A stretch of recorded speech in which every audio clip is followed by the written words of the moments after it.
denuncia, digamos, muy grave acerca de un complot antidesarrollo al descubierto. Él nos va a explicar de qué se trata, y habíamos invitado a Pedro Franque, quien había aceptado, estaba confirmado, para, digamos, debatir con Pablo Bustamante, porque Pedro Franque es precisamente uno de los autores de esa tesis, de ese documento que plantea lo que nos va a explicar Pablo Bustamante que plantea. Y resulta que Pedro Franque no ha venido, no se ha presentado, se ha asustado, no quiere debatir, en fin, así es la cosa. Pero vamos a tener a Pablo Bustamante para que nos explique este asunto. Pablo, buenas noches, ¿qué tal? ¿Qué tal, Jaime? Gracias por la invitación. Qué pena que Pedro no ha podido llegar.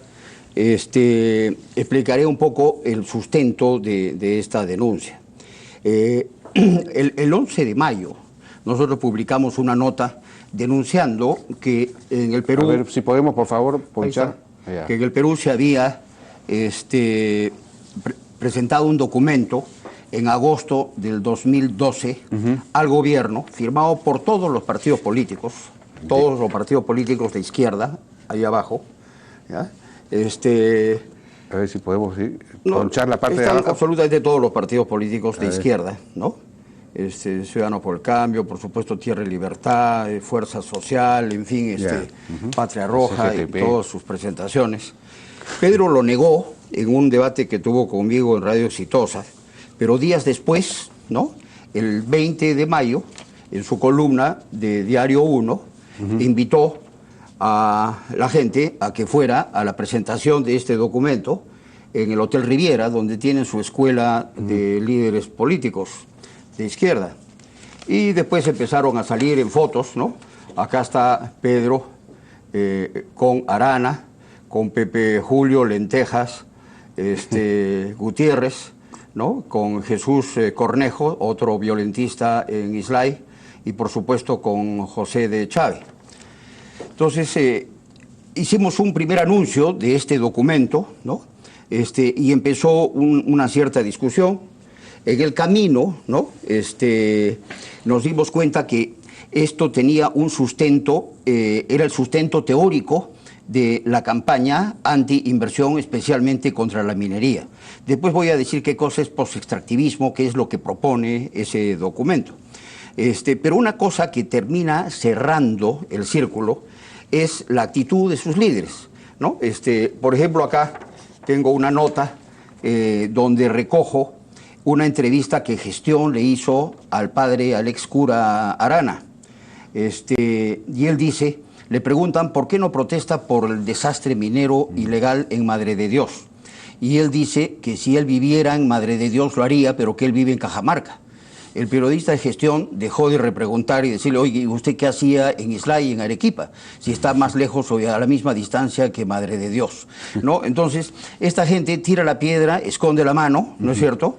Evidentemente el hecho que protesten contra la presencia de la inversión moderna, que es del mejor estándar internacional, y no contra la minería ilegal, que comete desastres ecológicos, sociales, prostitución, todo tipo de violencias y abusos, prueba que acá no hay un plan ambiental, sino un plan político.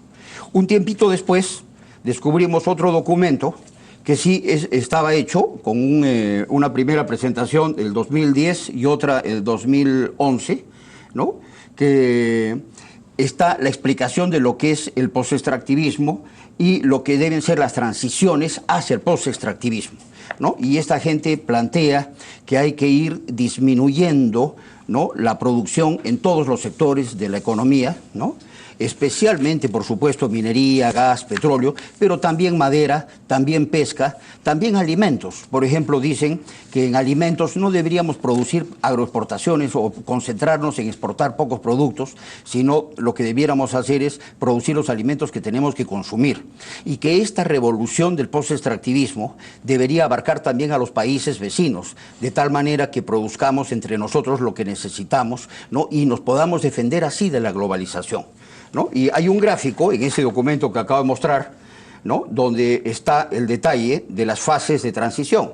Actualmente seríamos una economía depredadora, se plantea un primer paso a una economía sensata para después ir a lo indispensable. Este es un gráfico de ellos. Como se puede ver, lo que se trata es de minimizar la producción, la generación de riqueza, la inversión, etcétera, ¿no? Entonces, este documento, es muy importante mencionar eso, ¿no? Este documento está preparado por Carlos Monge, ¿no? Y Alejandra Alaiza, ¿no? Que son los editores, pero detrás de este documento están una serie de instituciones, ¿no? Como APRODE, como DESCO, como CEPES, como Conveagro, ¿no? Y como personas, aparte de Carlos Monge, que es el editor, está Pedro Franque, por supuesto, Echave y Gudinas, un uruguayo que es el que postula esta teoría del post-extractivismo, ¿no? Idea absolutamente trasnochada.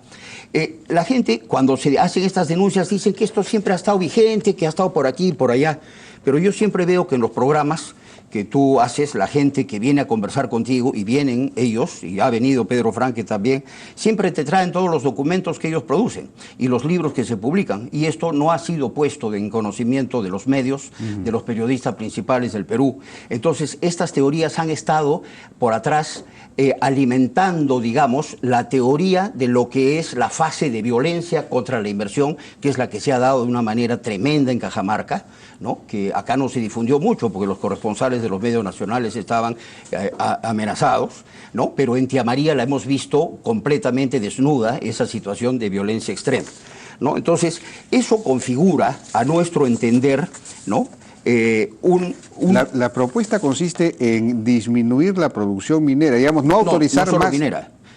No. Ya, pero digamos, en cuanto a la minería, creo que tiene 3 etapas, ¿no es cierto?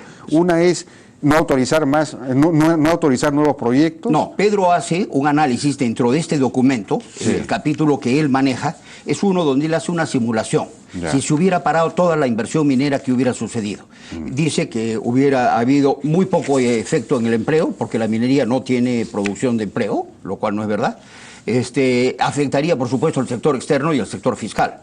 Después se evalúa un escenario donde se suspenden los proyectos desde que se han creado desde el año 2007 al 2011, ¿no? Y por supuesto hay un menor efecto, todavía negativo, y así lo reconocen, y un tercer escenario donde a eso le agrega unos impuestos adicionales especiales de las empresas mineras que compensarían el problema fiscal y el problema del sector externo, lo cual es absurdo porque mueven una sola variable, aumentar tremendamente impuestos, o sea, quitarle a las empresas mineras la mitad de lo que tienen hoy día de remanente, que es el 50%, porque pagan más o menos entre 40 y 50% entre todo tipo de cargas, quitarían la mitad de lo que queda, y eso no alteraría, según ellos, ¿no?, la inversión, la reinversión, la calificación de riesgo del país, etcétera. Entonces mueven una variable, él mueve una variable y deja todo lo demás estático, y llega a la conclusión que con esos impuestos se podría compensar el no autorizar los nuevos proyectos mineros,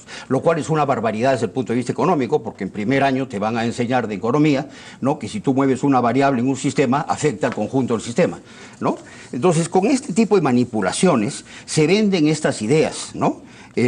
Por aquí... Y tampoco, por ejemplo, concesiones forestales, nada que suene a extractivismo, es decir, todo eso eliminado. Para ellos el extractivismo es un vicio que tenemos, ¿no?, acá, en este país y en algunos otros, ¿no? Y tenemos que bajar producción de todo: minas, petróleo, gas, madera, agroexportaciones, pesca, y también incluso industrias de exportación. Tenemos que protegernos de la globalización, tenemos que aislarnos, tenemos que reintegrarnos con el Mercosur y la Comunidad Andina, ¿no es cierto?, para crear un Sudamérica que esté a salvo de la revolución industrial, de las inversiones en la economía, del crecimiento de la economía, de la creación de clases medias. Ahora, esto lleva pues a un crecimiento casi cero, es decir, a la edad media, en buena cuenta. Exactamente, ¿no? Y el mayor problema de la edad media es que, claro, nosotros los ciudadanos comunes y corrientes seríamos los siervos, ¿no? Y los señores feudales seguramente pues serían ellos. Arana, Pedro Franque, Xiombi Lerner, ¿no? Dios nos libre, ¿no? Entonces, esto es inaceptable. Pero todo esto además lo van sustentando de una manera extraña, ¿no? Por ejemplo, bueno, acá traje para conversar con Pedro porque ha sacado un artículo en la revista de Hildebrand, donde insulta de muy mala manera a Roberto Abusada, ¿no? Le dice asno, Eso es absolutamente inaceptable, ¿no? Pero además, curiosamente, termina su artículo citando un libro que yo he leído hace algún tiempo, ¿no? De Barbara Tuchman, que él le llama La Marcha de la Locura. En verdad el libro se llama The March of Folly. Y esto no significa locura. Una de las traducciones literales del idioma puro puede ser locura, pero la implicancia del libro es hacer lo que está contra el propio interés, ¿no? Seguir haciendo algo que va contra tu propio interés. Lo plantea como una locura. En verdad, ellos están planteando algo que va contra su propio interés, pero ellos acusan a Roberto Abusada y a gente como él de hacer una locura, ¿no? Cuando es exactamente al revés. Y la verdad que, mira, Jaime, ya alguna vez he mostrado esto, el Perú ha malogrado su economía desde el 2011, también su desarrollo social, como ha sido con el caso de la anemia infantil, pero acá vemos esa flecha verde que apunta al 2011, donde el Perú deja de invertir en exploraciones, ¿no? O sea, el electrocardiograma se para, ¿no? Mientras que Chile aumentó. Ahora Chile otra vez está tratando de alcanzarnos. No digo felizmente, es muy malo lo que está sucediendo en Chile, ¿no? Y por supuesto, esto ha traído como consecuencia la parálisis del crecimiento de la economía, y como consecuencia de eso se ha aplanado la disminución de la pobreza.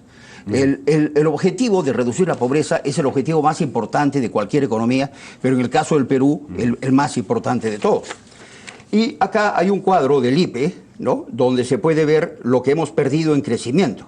Por ejemplo, el año pasado hemos estado en 2.4, pero si se hubieran desarrollado los proyectos que estaban en curso, hubiéramos superado el 6.8%. Los proyectos mineros que venían. Proyectos mineros.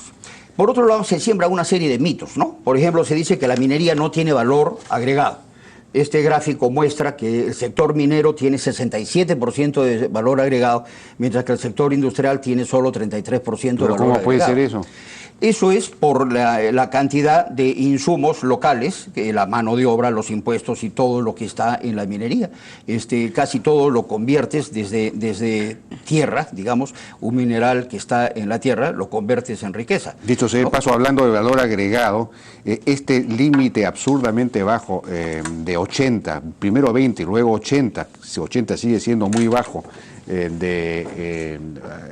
sulfuro de azufre, en fin, no sé cómo se llaman, para las refinerías, atenta contra la generación de mayor valor agregado en la minería, porque hace inviable el establecimiento de refinerías. Es decir, por supuesto. En realidad, el señor Pulgar Vidal es un antiminero más en buena cuenta, o por lo menos está en contra de la refinación, es decir, de agregar más valor a la minería. Algo de lo que no se dan cuenta, y yo lo conversé con Manuel, ¿no? Es que le han subido el límite de 20 a 80 a las fundiciones que existen en el Perú. Ese límite de 80 ya es bajo. Pero con eso no se resuelve el problema de nuevas inversiones, claro, ¿no? Nadie va a venir a invertir acá porque el límite de 20 sigue siendo la norma general, claro, ¿no es cierto? Pues. Entonces, eso no se ha podido corregir, eso se hizo con el gobierno anterior, no lo han podido corregir. Pero para sustentar por qué la minería tiene tanto valor agregado, es bien interesante unos cálculos que hizo el IPE hace algún tiempo. Decían, por ejemplo, si en el año 2010 nosotros, en lugar de haber exportado concentrados de cobre, ¿no?, hubiéramos exportado cobre refinado, solamente hubiéramos tenido exportaciones adicionales por 3.4%. Quiere decir que el valor del concentrado estaba muy cerca del valor del refinado. Y si hubiéramos exportado alambrón de cobre, hubiéramos tenido 11.7 adicional de ingresos. Bueno, 11.7 ¿no? Es significativo, ¿no? Bueno, pero no es pues 80% como la gente cree, que la minería no tiene ningún valor agregado. Lo otro que dice esta gente es que estamos en una crisis terminal del modelo porque ya murió el crecimiento en base a recursos naturales, ¿no? Y como prueba de ello sacan comentarios que hacen economistas, algunos del Banco Mundial, del Fondo Monetario, que dicen que toda la región está cayendo como producto del enfriamiento de China, la caída de los precios de los commodities. Nosotros hemos hecho un análisis y eso no es verdad, ¿no? Acá, si analizamos, por ejemplo, Venezuela, Brasil y Argentina, tienen sus propias historias de desastre infligidas por sus propios gobernantes, sí, ¿no? Chile estaba ahí donde no la teníamos muy clara hasta hace poco, pero hace poco estuvo acá en el Perú y creo que tú entrevistaste Sí. a este rector de la Universidad Adolfo Ibáñez, que dice que esto ha sido hecho por una mujer en Chile, ¿no? Y así como en el Perú se cayó la inversión, en Chile también se desbarrancó. Entonces resulta ser que Venezuela, Argentina y Brasil, con sus políticas, cada uno sus propios errores, han destruido sus economías, no han aprovechado lo que han podido aprovechar.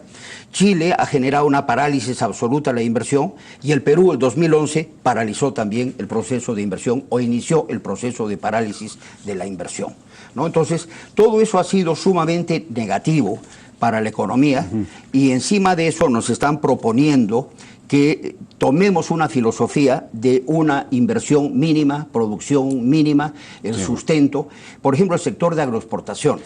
Pablo, vamos a ver, me están pidiendo una pausa, ¿no es cierto? No sé, la verdad es que no lo sé. Ya, entonces vamos a hacer una pausa y regresamos. Ya. Tranquilo, pa.